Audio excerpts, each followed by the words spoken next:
A paz do Senhor, meus irmãos. Que Deus abençoe a todos em nome de Jesus. Hoje é sexta-feira, dia 16 de maio de 2025. Irmãos. Faremos a nossa leitura diária hoje, da nossa lição de número 7. Eu sou a ressurreição e a vida. A nossa revista da nossa escola bíblica dominical, da classe adulto. Amém? O título, irmão, da nossa lição, da nossa leitura hoje, ela é: Os que morreram em Cristo receberão um corpo glorificado. Né? A nossa leitura, serão duas hoje, se encontra na primeira carta aos Coríntios, no capítulo 15 e o versículo 42, e depois nós vamos lá para a primeira carta aos Tessalonicenses, capítulo 4, e aí os versículos de 13 ao 17. Amém? Diz assim a palavra do Senhor: Pois assim também é a ressurreição dos mortos. Semeia-se o corpo na corrupção, ressuscita na incorrupção. Semeia-se sem desonra, ressuscita em glória. Em Tessalonicenses agora, irmãos. Versículo 13. Não queremos, porém, irmãos, que sejais ignorantes com respeito aos que dormem, para não vos entristecerdes com os demais que não têm esperança.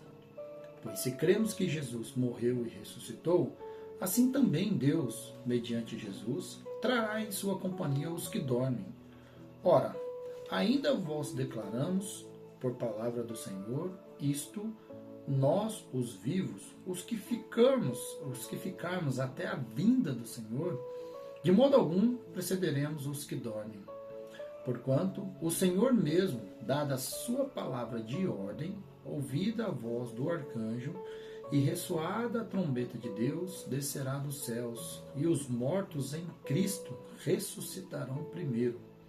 Depois nós, os vivos, os que ficarmos, seremos arrebatados juntamente com eles, entre nuvens, para o encontro do Senhor nos ares, e assim estaremos para sempre com o Senhor. Amém, irmãos? Hoje é um texto longo, um versículo longo, né? São versículos, né? Pela quantidade, mas é um tema muito importante que gera muitas dúvidas, né?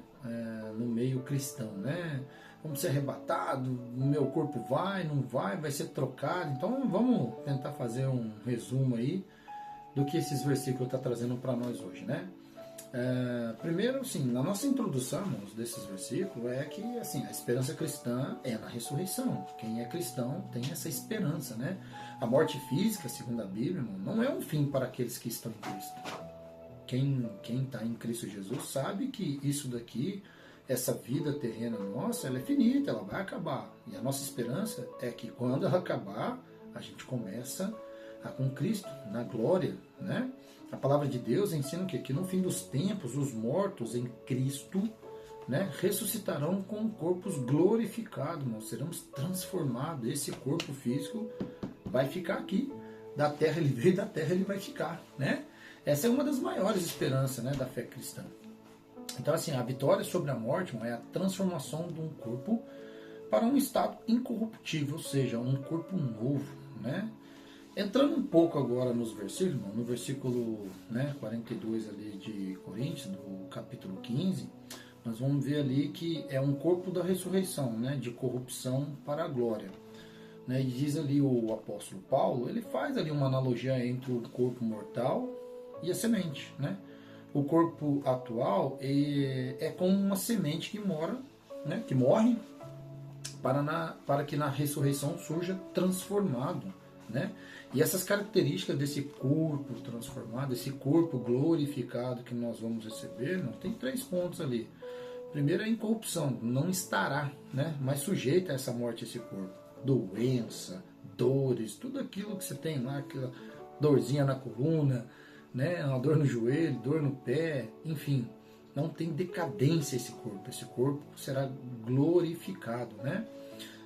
Também tem uma glória sobre tudo isso, né? Ele refletirá a glória de Deus, né? Livre de mancha, de pecado.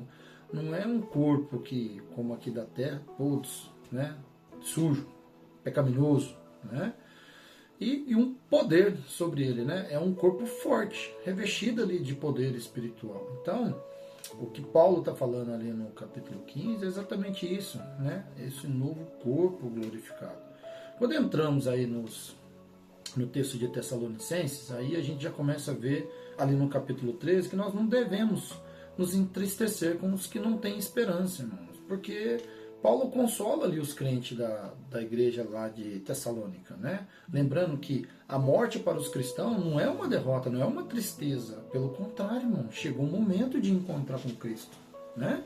Aqueles que dormem em Cristo, que já foram, estão apenas aguardando esse momento da ressurreição. Então Cristo, o cristão, ele não pode ter uma tristeza por essa separação temporária. Por que temporário, irmão? Porque, como eu disse, nós vivemos num corpo finito. Ele tem começo e fim, né? Então, é temporário isso, né? Que nós estamos aqui na Terra. Mas a gente vive, mas não devemos viver em desespero, não devemos viver sem esperança, não devemos viver ao léu, ao tempo. Pelo contrário, irmão, nossa fé está em Cristo. E é nele que nós temos que crer. E saber que nós temos uma promessa de morar e ter uma vida eterna, irmãos. Por que trocar essa vida eterna por uma vida momentânea aqui?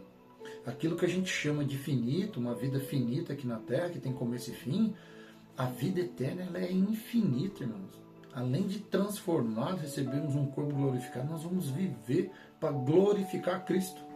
Então, para que nós vamos trocar algo que a gente sabe que tem começo e fim por aquilo que não tem fim? Né? Versículo 14 vai trazer essa garantia da ressurreição, né? Paulo vai escrever ali a morte e ali a ressurreição de Jesus, né? A base de nossa esperança, irmão, é a ressurreição de Cristo, né? Como ele ressuscitou, assim também vai acontecer com os que estão nele, né? A ressurreição de Jesus é a premissa disso. É o modelo, né, que nós devemos seguir e aguardar, né? Os que dormem em Cristo serão trazidos de volta com ele, vivos e transformados. Irmãos, isso é algo, assim, difícil de entender, difícil de acreditar, mas vai acontecer, porque a Bíblia é fiel. A Bíblia fala que vai acontecer. E veja que ele dos versículos ali, do versículo 15 até o 17, Paulo vai falar sobre a ordem desses acontecimentos, né? Que o acontecimento, irmão, é do arrebatamento e da ressurreição. De uma forma resumida, vai vir, ora, ainda vos declarando por palavra do Senhor, né? Os mortos em Cristo ressuscitarão primeiro, depois nós, os vivos, seremos arrebatados. Então, Paulo descreve essa ordem dos acontecimentos futuro, vinda do Senhor, irmão. Jesus descerá do céu com grande manifestação, uma voz do anjo, do arcanjo e trombeta de Deus. Ressurreição dos mortos em Cristo, eles serão os primeiros a ressuscitar com os corpos glorificados.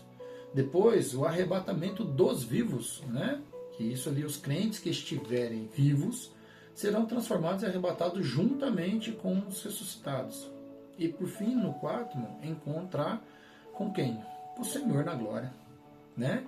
Todos estarão com Cristo para sempre, irmão, para o infinito, o tempo que não tem tempo, né? Então é isso que nós devemos estar nos preparando, né? E podemos concluir, irmãos, que nós devemos viver com esperança e principalmente com santidade. O versículo final do versículo 17 ali vai dizer isso: e assim estaremos para sempre com o Senhor. A promessa da ressurreição, irmão, não é apenas um consolo para os que ficam, né? Principalmente os enlutados, ou seja, aqueles que já morreram e estão aguardando em Cristo e aqueles que ficaram aqui. Isso não é um consolo para nós, é uma certeza que isso vai acontecer, né? Mas também é um chamado para que a gente possa exercer a nossa esperança e a própria santidade, porque senão nós não vamos ver a Cristo, né? E essa verdade, ela deve encher o que? Os nossos corações. Nós devemos ficar cheio do Espírito Santo para que a gente possa alcançar essa promessa, né?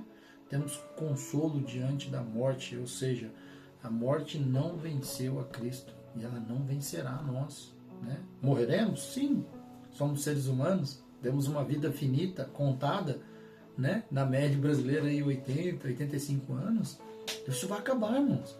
Ah, mas quando eu morrer então, e aí, acabou? Não. Aí que tá, vai começar a vida eterna com Cristo. A nossa esperança, irmão, é essa, é a vida eterna.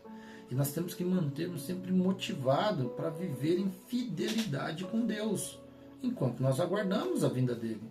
Porque senão, irmãos, a chance da gente perder essa bênção é muito grande, é muito difícil, né? Então nós temos que ficar sempre em Cristo, aguardando em Cristo para que um dia essa promessa chegue. Amém? Esse é o nosso versículo de hoje. Não esqueça de clicar aqui no nosso canal e receber todos os dias os versículos da nossa Bíblia, da nossa Escola Bíblica Dominical, da nossa revista da Escola Bíblica Dominical. Amém, meus irmãos? Deus abençoe, em nome de Jesus.